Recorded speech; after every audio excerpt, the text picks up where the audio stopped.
Good morning, good afternoon, good evening. જ્યારે પણ blog જોતા હોય ત્યારનું વિશ તમે લઈ શકો છો.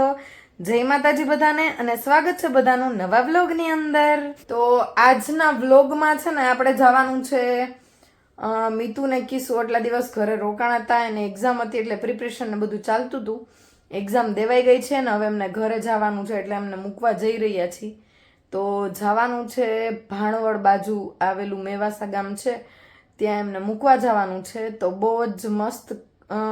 વ્લોગ રહેવાનો છે તો એન્ડ સુધી વ્લોગને જોવાનું ભૂલતા નહીં. અને અત્યારે હાલ બે કામથી બહાર ગયા છે, હમણાં આવી જાય પછી નીકળવાનું છે બધાને સાથે મેવાસા જવા માટે. તો વ્લોગ કન્ટિન્યુ જોતા રહેજો, બહુ જ એન્જોય કરવાનો છે રસ્તામાં અને બહુ જ દુઃખ થશે મને અને જયદીપને, કારણ કે આટલા દિવસ અમે લોકોએ બધાએ સાથે એન્જોય કર્યું, સાથે એકબીજા સાથે વિતાવ્યા અને આમ કહીએ ને કે અલગ જ લેવલનું એક બોન્ડ ફીલ કર્યો અમે લોકો. એટલે હવે બહુ અઘરું લાગશે એ બે જતા રહેશે ને તો અમને ઘરમાં, એટલે થોડુંક ઇમોશનલી થવાય છે પણ એક એન્જોય કરવાનું છે કન્ટિન્યુ, કારણ કે હજી કાલના દિવસનો વ્લોગ પણ આપણો બહુ મસ્ત રહેવાનો છે ને હમણાં 3-4 દિવસ કન્ટિન્યુ આપણે ટ્રાવેલિંગ ને એન્જોય જ કરવાનું છે. તો વ્લોગ તમે જોતા જ રહેજો યાર, મજા જ આવશે. આમ એ બે એટલા ફેમિલિયર રહ્યા છે ને અમારી સાથે આટલા દિવસ કે આમ અલગ જ લેવલનું કીધું ને મેં કે આમ એટલા અમે લોકો ફેમિલિયર રહ્યા છીએ, એટલા મસ્ત સાથે બધું સ્પેન્ડ કર્યું છે અને મને બહુ જ બે મદદ કરી છે બધી બાબતમાં. એટલે અત્યારના છે ને એને જવાનો સમય છે ને અત્યારે બે હાજર નથી પણ આમ એવું ફીલ થાય છે ને આમ કંઈક જાણે આપણું કોક આપણાથી દૂર ન જવાનું એવું ફીલ થાય છે. એટલે આમ બહુ જ મિસ કરીશ એ બેને, બહુ જ મિસ કરશું અને જયદીપ બે. તો મિસ યુ મીતુ ને કિસુ, અને હાર્ટલી એ બે આવે એટલે હું એને કહીશ કે પાછા જલ્દીથી અમારા લોકોને સાથે રહેવું છે એમ. એટલે હજી 2-4 દિવસ તો હારે સ્પેન્ડ કરવાના જ છે બહાર જઈએ તો, પણ જલ્દીથી ભગવાન કરે ને પાછા એમાં એટલા બધા સાથે દિવસો વિતાવી શકીએ એવી ભગવાનને પ્રાર્થના કરી. અને એક્ઝામ પણ બેયની સારી ગઈ છે, બેયને ગવર્મેન્ટ જોબ આવી જાય એના માટે પ્રે કરીશ. અને સ્પેશિયલી આ વિડીયોમાં બેયને થેન્ક યુ કહેવા માંગીશ કે બહુ જ મસ્ત મજા આવી બે સાથે રહેવાની, બે બહુ જ હેલ્પ કરી છે મને બધી બાબતમાં. એટલે thank you so much Mitu ને કિસુ બેયને, અને આઈ લવ યુ. આમ જોઈ લ્યો આટલો સામાન હતો, આ બધોય સામાન લઈ જવાનો છે. ખબર નહીં ગાડીમાં અમે હમા હું કે સામાન, અને આ બધોય સામાન હે ને કિસુએ એકલીએ બાલ્કનીમાં રાખ્યો તો બધો, ઘરમાં તો હમા એમ નહોતો એટલે કિસુએ એકલીએ બાલ્કનીમાંથી બધું અહીંયા હાયરો છે જોઈ લ્યો. હવે અમારે જવાનું છે અત્યારના સ્વિફ્ટ લઈને, એટલે હવે આમાં સામાન સમાશે કે અમે એ કંઈ નક્કી નથી, એટલો સામાન છે. જોકે કિસુ મીતુનો ભાઈ છે સુમિત નાનો, એને અમે બોલાવ્યો છે ગાડી લઈને કે ભાઈ તું ગાડી લઈને આવજે, કારણ કે આ બધોય સામાન એક ગાડીમાં હમાય એમ તો છે જ નહીં. એટલે હવે જોઈએ કઈ રીતે એડજસ્ટ કરીએ. કન્ટિન્યુ વ્લોગ જોતા રહેજો, આગળ દેખાડશું કેવી ધબધબાટી થવાની છે. હજી આ ટ્રોલી બેગ છે, આ બેગ છે, ગાદલા છે, હજી આ બધા અહીંયા બેગ પડ્યા છે. એટલે ખાલી એટલો જ સામાન નથી ભાઈ, હજી એટલો સામાન છે. એટલે સામાન છે. હવે સામાન હમા હે કે ગાડીમાં અમે જોવાનું રહ્યું. ઓર માં બિસારીને આરામ કોઈ કરાવડાવતું હોય તો આમ જોઈ લે એકલી બિસારી હારે રહી. છોકરી આફી રહી. હજી ઘડીક મોડાવ્યા હોત ને મીતું આ બધું લઈને હાલતી થઈ જાત કીશું, હાલવા માંડી હોત.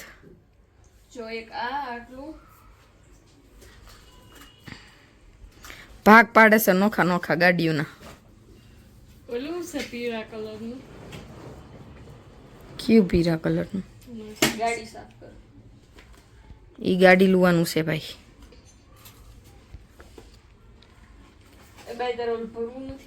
હાલો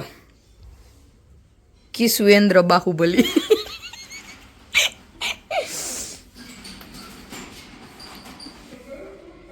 આજ તો લિફ્ટ નો મરો છે.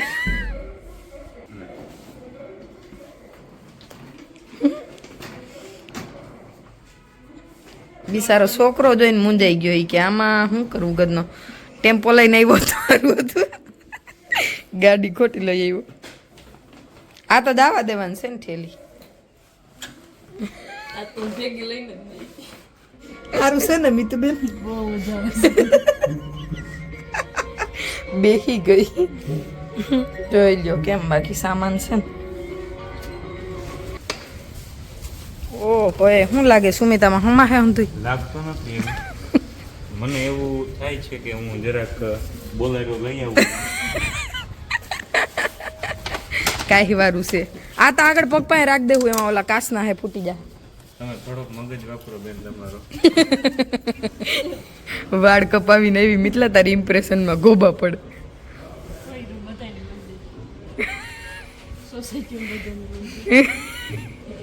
હું ભાવ લે હો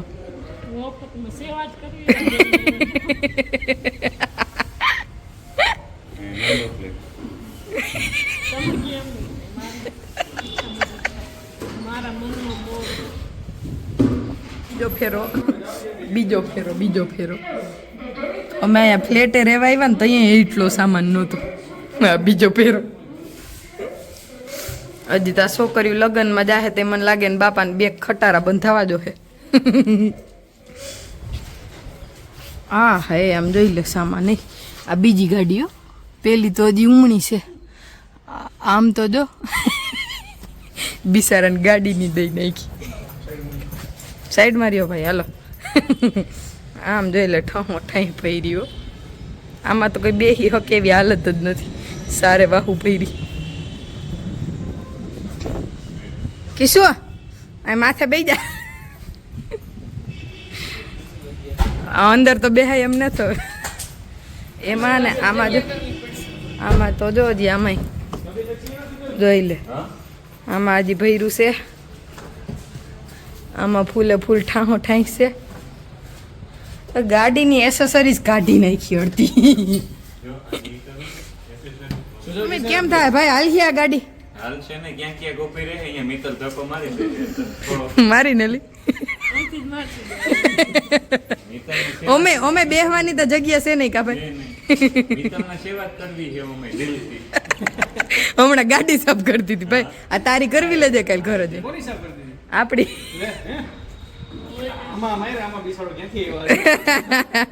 नहीं आएगी आपको वो जरा बताइए हमको 2-3 दिन के बाद हम फिर यहाँ पे आएंगे राजकोट पे थोड़ा घुमरा मारेंगे तो मेरे को S25 दिलाएगी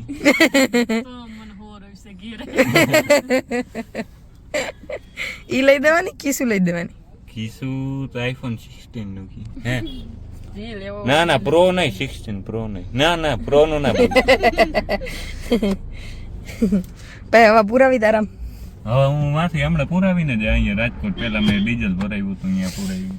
અરે અમે આની મોર ગયા હતા ને ભાઈ ત્યાં કેવું થયું તું પૂછ તો ખરી મીતું એ કાંઈ મને ચિંતા નથી આજ કે પંચર પડશે કે ડીઝલ પૂરું થઈ જશે કારણ કે મિત્તલ આપણે છે ધક્કા મારવા માટે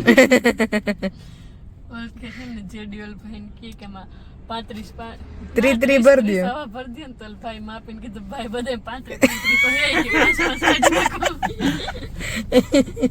चलो गाइस हम हमारी गाड़ी पे जाते हैं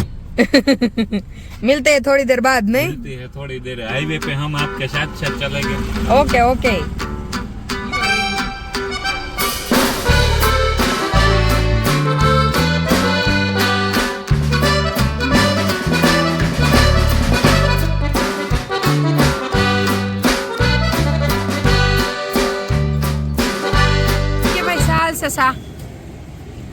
ચા હાલશે એકચ્યુઅલી માં તમારે કોફી ચા અહીં હાલશે કૃષ્ણબેન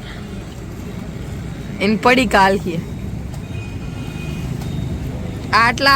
શું મેં તમે એમ વિચાર કરીએ કે આટલા હાંજે ભેગા કઈ કરી લેતા આ ટીંગાઈડ આમ તો જો 24 કલાક ખુલી છે હે હા રાત ની ખુલી હોય એમ નકર તા કે દે ભેગું કરી ઈ તો કહો આમ તો ધૂળ ખખેરીને દેજે ભાઈ એને ગઈ પડી કામ ન કરી ધૂળ ભાઈ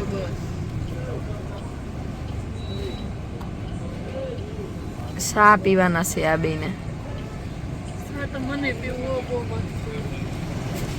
હાલો જોઈ લ્યો માખણના લોંદા સોપડે હો કીશું પૂગી ગયા અમે કાકીશું કે સુમિત ધક્કા ન મારવા પડ્યા કા ભાઈ સુમિત ને પૂછ એ ભાઈ કેવી રીતે પોઈ તું કેતો જરી હા મારી ડોક દુખે છે સામાન ઉતારવાનું ભલાઈ કરીને મને કહેતા નહીં કોઈ સામાન તો રાખી દીધો સામાન તો હે ને જો ગાડીઓ પડી એમાં ને એમાં રહેવા દીધો અટાણું ઉતારવાની અડપ નથી ઓરો રોટલો ને દબદબાટી કા જો માસીએ બધું બનાવી રાખ્યું છે અસલનું ઓરો ને રોટલા ને માખણ ના લોંદા ને તારા આટલું અલગ શાક છે જો પાછું મારા માટે અલગ ટમેટા છે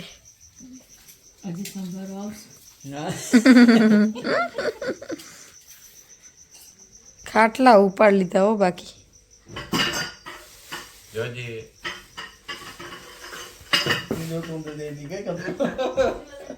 હે એમાં રોટલો ખાતો પાવર આવી ગઈ એક હાથે ખાટલો ઉપાડી દીધો તો આપણે ડોકીને પૂછો ને માટે ગઈ સુમિત ડોકી સારું છે વાંધો નથી સવારે વળી પાછું કંઈક થાય સામાન હજુ ઉતારવાનું બાકી છે કા સામાન હવારે કેટલો એટલે અહીંયા ક્યાં સડી ગયો કમ્ફર્ટેબલ કમ્ફર્ટેબલ જગ્યા છે ભાઈ હાલો પથારી થઈ ગઈ છે અમારી હુતા ભેરા થાય કા કરધણી હેઠે ઉડાવીને આપણે અધર આ તો વારો સડી ગયો છે મેડમ નો દૂધમાં જો ગાયનું ચોખ્ખું દૂધ છે વાહ માસી વાહ આજે તમારા કેવાથી આઈલી નગર આ જિંદગી દૂધ તો ન પીવે એક મારા મમ્મી થી બીન પીવે ને એક તમારા બીન પીધું આજે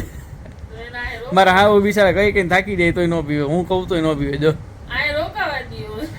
આમ તો ખરેખર હતું તું વેકેશન કરવા આવી જાય તાજી માજી જો તું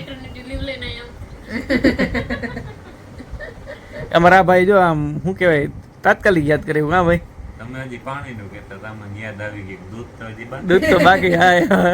આમ એવી રીતે ભાગી ક્યાં જાય કા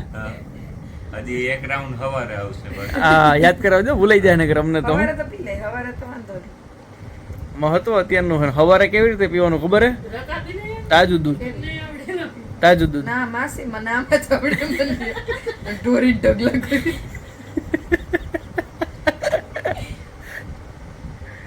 હાલો હાલો હબડકા ભરો ગરમ છે ઠરવા દો છે ઠરી ગયું લાડ કરે આ માથે પંખો ચાલુ જો એમને આયા દૂધ એવું હોય આવી તો આપણે તૈરું હોય ઘાટું હોય ને ચોખ્ખું ચોખ્ખું દૂધ એ જો ચોખ્ખું આવતું ને સિટીમાં તો ક્યાંય મળે નહીં ટેસ્ટ કે કેવો છે જોરદાર હે જોરદાર આવ્યું ને મીઠલા ડ્રાય ફ્રૂટ એ નાખી દીધા અંદર તો એમ તો કઈ ઘટે નહીં યાર ગમે એમ તો તારી સોલ સિસ્ટર ને કા કીધું કેવી સાઉલ સિસ્ટર રૂંગા આવશે હજી વાર છે તો આજના આપણા બ્લોગને અહીં વિરામ આપીએ ફરી મળીશું એક નવા બ્લોગ સાથે ત્યાં સુધી બધાને જય માતાજી ગુડ નાઇટ